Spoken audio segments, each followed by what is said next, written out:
Chapter 5. Navigating Nature. Where are we?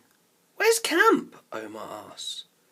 Wherever it is, we'll need to get out of the jungle first to find it, said Bear. Are you ready for real adventure? Omar thought for a moment.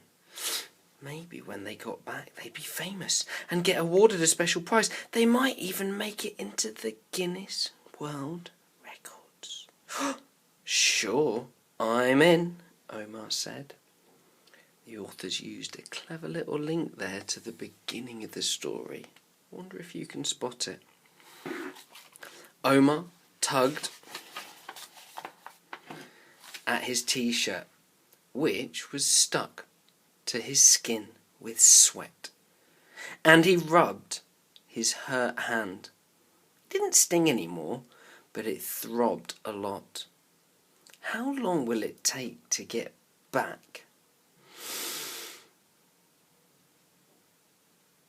Everything here takes some time and some care. Bear looked him up and down. You were in quite a hurry back there. Out here, if we cut corners, we die. But I like to move fast, Omar replied. Ha!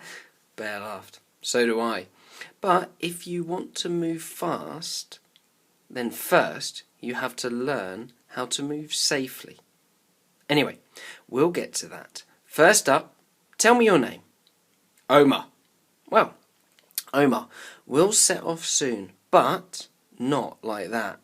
Shorts and t-shirts aren't for the jungle.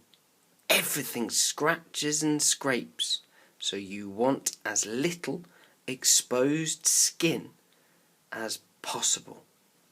Wow, year threes, isn't that a fantastic little sentence down there? The way he's described all of those scrapes and scratches, that is awesome. Bear rummaged in his backpack and pulled out a pair of boots, followed by a shirt and trousers of the same tough material that Bear was wearing. Try these on for size, and I'll go and get something for that cut of yours. Omar pulled on the new clothes and immediately felt better. The tough material would stand up to the jungle's thorns and spikes and soak up the sweat that covered his skin. The boots gripped his feet and kept him steady on the spongy ground. He looked at the pile of his old clothes and wondered what to do with them. He started to fold them up carefully. Bear came back and saw what he was doing. Good job. Look after your things and they will look after you. Put them in this, he said, and opened his backpack. And look, I also got you some of nature's antiseptic. Antiseptic, what a good word. Bear held out a handful of browny red berries. Rattan berries. Bear pressed his palms together and rubbed hard to mangle the berries into a thick red paste. Let's see that cut. Omar cautiously held his hand up. Bear dabbed a finger into the paste and smeared it on. The throbbing turned to stabbing. Ah! Omar yelped. I love this paragraph here, year threes. What makes that such a descriptive, powerful paragraph? Why do you think I like it? Do you like it? That really hurts! It feels like an army of ants chewing on my hand! Bear smiled and kept rubbing. That means it's working. You know, in some places they use bullet ants to clamp a wound together instead of stitches. Their jaws are about a centimetre wide. So, you hold the ant with the jaws either side of the wound, make it bite you, and then you twist its body off and leave its head in your skin. He paused.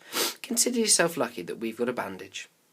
Omar imagined a row of dead ant heads on his hand, holding the sides of his cut together. Okay, maybe he could take a little stinging from some berries after all. Bear washed the paste away with water from a bottle and wrapped the wound in a clean bandage from a box in his backpack. Next he folded a red and white checked bandana and tied it round Omar's hand. This will protect the bandage and keep it clean, Bear explained. That's really important in the jungle, you know. Last of all, Bear used his machete to cut Omar a stick like his.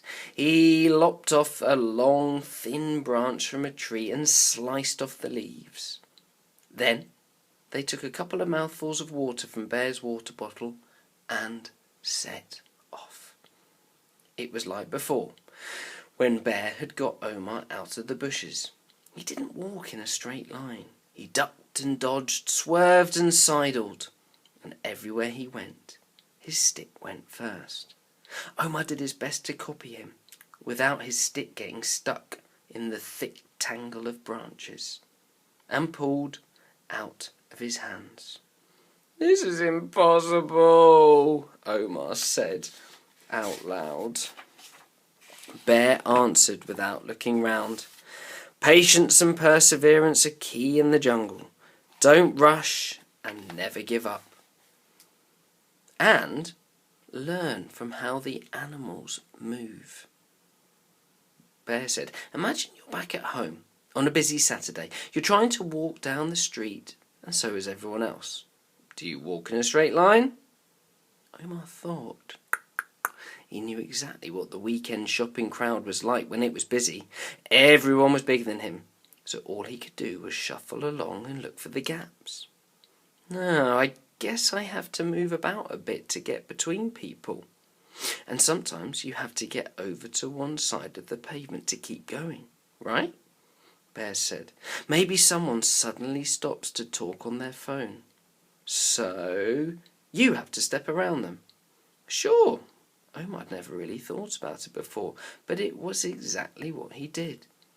"I'll see someone take their phone out their pocket, so I'll know they're going to stop in just a moment, so I kind of dodge round them in advance." Bear nodded. "Well, it's the same thing here. You have to anticipate. Anticipate. Oh, good one. Can you look that one up for me here, 3, please? That's what tigers and leopards do. They consider every move and go silently, stealthily through the undergrowth. That way they move swiftly and efficiently." He paused to look around. In the jungle, your mind is never in neutral. You need to be alert to danger and to opportunities. You need to learn to look ahead, to see. It comes with practice. And he pointed with the stick. Maybe it all looks the same to you right now, but can you see that right here are 2 bushes growing together, so we can push our way between them? And they did. And now I can see that the jungle looks darker ahead on our right than our left, and that's because the ground starts to rise there. So we go this way and follow the low ground. And that was how it went. Omar and Bear pushed on through the jungle. Wherever Omar saw Bear change direction, he tried to work out what Bear had seen to make him do it. But he couldn't. In fact, if anything, he reckoned Bear was holding back because he didn't think Omar could keep up. Well, Omar would show him. He'd had at least 10 minutes to get used to it. They could do this a whole lot quicker if he went ahead. Look! There it was, a gap between 2 trees, plain as day. Omar quickly pushed ahead of Bear to get through it first. Just then, something seized his foot and stopped him dead. The rest of his body, though, kept going. The ground then rushed up to meet him, and before he could do anything, he'd planted his face in the soft, rotting leaves. Omar lay there for a moment and spat out some twigs. He felt absolutely ridiculous. "You okay?" Bear helped him back up. Take it steady, remember. Omar stood on one foot carefully to check that he wasn't hurt. No, the only thing that's hurt was his pride. I'll be all right, he grumbled. Come on then. So Omar followed behind Bear, still seething with impatience, but trying not to push too far or too fast. Every 15 minutes or so they took a drink from Bear's water bottle, but only for a few moments before Bear would push them ever onward. Finally, Bear called a stop after a couple of hours. You hungry? He said. I know I am. Totally, Omar agreed. Bear swung his backpack off. Just noticed quite a few time connectives on their year threes. Onto a log.